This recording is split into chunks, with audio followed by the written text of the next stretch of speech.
Number 4, Craig McGill. How to give the greatest icebreaker ever. How to give the greatest icebreaker ever, Craig McGill.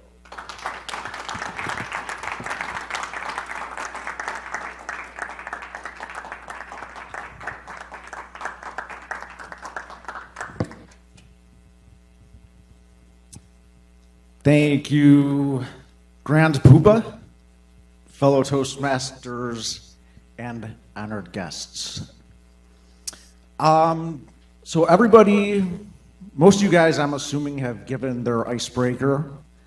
Show of hands, please, if you haven't, or you're not really familiar with the icebreakers. Well, that's great, because you're absolutely gonna love my speech. Okay, because, and I'm qualified for on the subject. A couple of weeks ago, I stood up here and I gave the best icebreaker in the history of Toastmasters. It was phenomenal.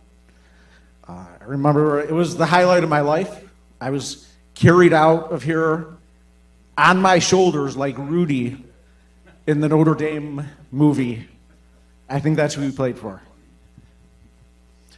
Really, and don't say If I say again, I'm gonna dance for you. I promise.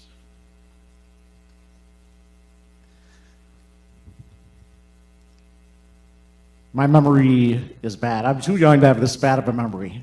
But there's like 3 simple rules to give a good icebreaker. Rule number 1 is you got to relax when you're up here. Relax, just chill out, be calm, do what you got to do. Breathe. Would everybody like to join me in a breath? Well, you got to wait till I say in and out. So please. So let's try it again. You got to get really comfortable. I'll even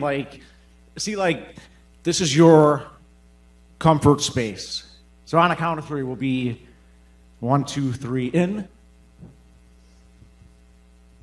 and then out. Okay, so I've been practicing a little meditation lately, you can tell.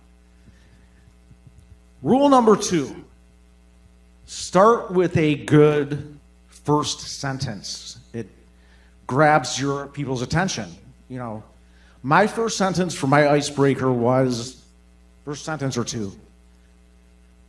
Hi, I'm here because I'm a big fan of Abraham Lincoln, and my life sucks.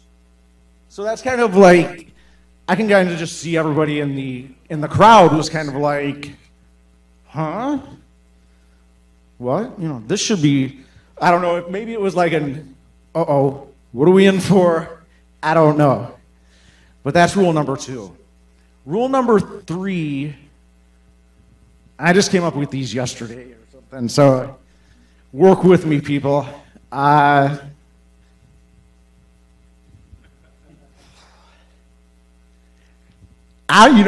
noticed I do that a lot lately. Thanks to you guys. I appreciate it. I appreciate that, Toastmasters. Rule number 3 is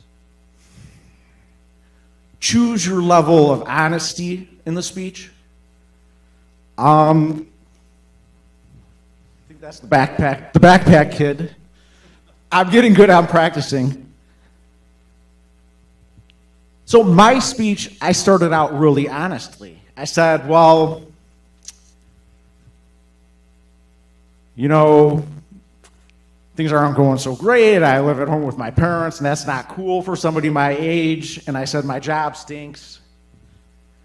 And then I kind of, from there, I kind of said a bunch of stuff like, I fudged it a little bit. I'm like, yeah, new job, self-improvement, yada, yada, yada, all that stuff. And it's like, and that's cool and everything. But the truth is, I'm a single guy. I'm here to meet women. So, single guys, this is what we do. We can't help it. I apologize. So that being said, I got to do some damage control tonight.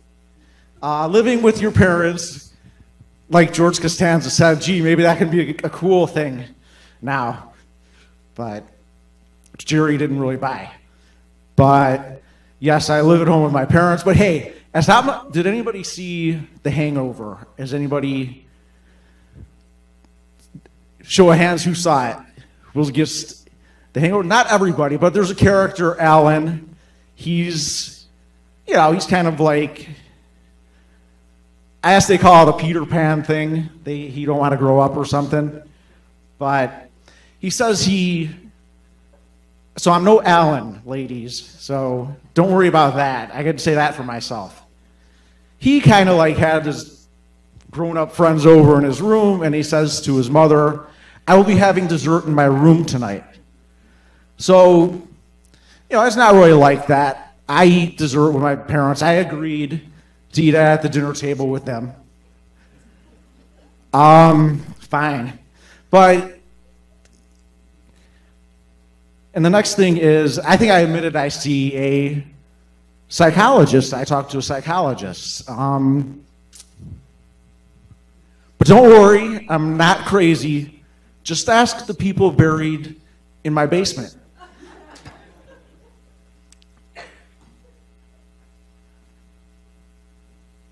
But I don't know if that was pushing the envelope there.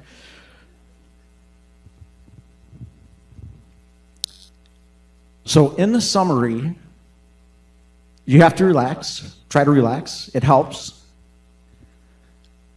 When you finish your speech, you're like, well, there are a lot of cheaper ways to get a pack of mints.